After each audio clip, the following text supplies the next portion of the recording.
نرحب بكم في قناتنا مع مولانا محمد فياض لمناقشة الموضوعات الإسلامية ونشر المعرفة.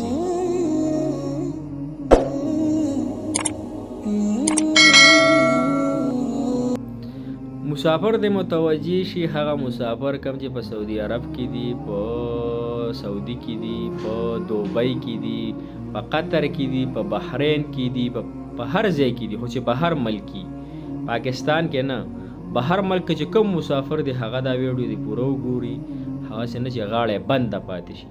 نو مسله دا چې د عزتمندو مسلمانانو کوم مسافر چې په سعودي عرب کې یا په بل ملک هر ملک چې د دنیا په هر کونه کې چې پاکستان نه علاوه، نو هغه به د خپلو بچو سره صحیح څرنګې ورکوي. دا فتوا ده، نو په دې خبره باندې ځان پوه کړو.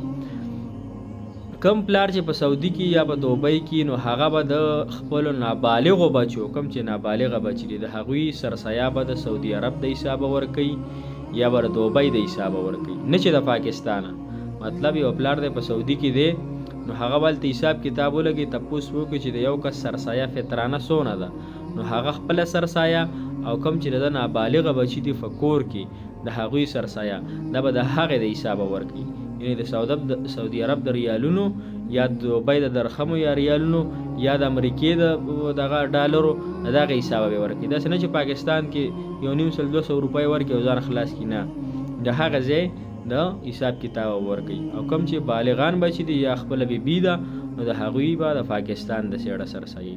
په دې خبره ځان پوه کړو. دا په کال کې یو پیره راځي او هغه مستحق غریبانانو لی ورکړو، کم چې ډېر غریبانان دي او د غریبانانو پکې مرسته به وشي، د هغوی به هغه جامې پکې وشي، د هغوی به پکې اپیزار وشي او د هغوی ضرورت به پکې پوره شي. نو خپل غریبانان په خپل چم گاون کې هغوی له دغه فطرانه راولېږو.